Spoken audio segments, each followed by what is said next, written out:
On the 18th of April, Luton Model Railway Club was hosting their biggest exhibition yet, with 20 layouts, 12 trade and 3 preservation group stands.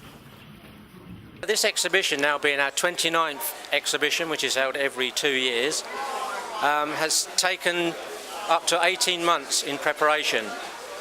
Today we have on display 21 layouts, all of which range from gauges of the smallest gauge, which is Z gauge, up to the largest gauge of O gauge. We have a special unique feature today with 3 of the layouts featuring the same location but in 3 different scales: Z gauge, O gauge and double O gauge. The exhibition was starting to be set up on Friday evening at 6 o'clock till 10, and from 7 o'clock on Saturday morning until it finishes at 5 o'clock this evening. I probably had a first train set when I was about 3 years old, given to me as a Christmas present. So that's how I started off a long time ago, and I've been messing around with them ever since.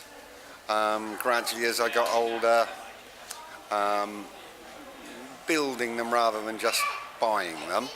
The particular model is based on the Cornish china clay industry and its interaction with the railways.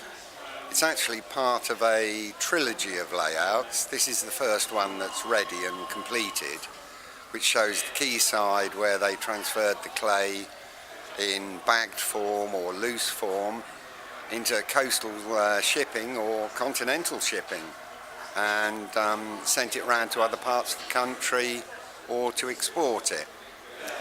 The other 2 that will follow on from this one shows the branch lines up on the moors in Cornwall or Devon, with a little junction where 2 of them joined up, and the 3rd one will show the dries where the clay was actually piped down from the pits and then dried so it could be bagged or loaded into wagons and taken down to the quayside.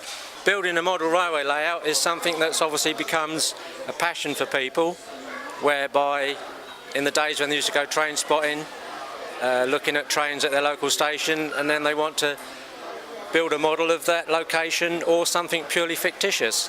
I got involved in model railways when I was a teenager really. I had one go at modelling narrow gauge, but it wasn't very successful. So I started again when I had a family and I got settled down, and the only thing I was really interested in was narrow gauge railways, so I intended to model them.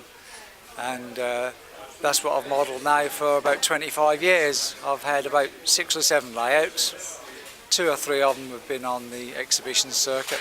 Some have been successful, some have been not successful. Yeah.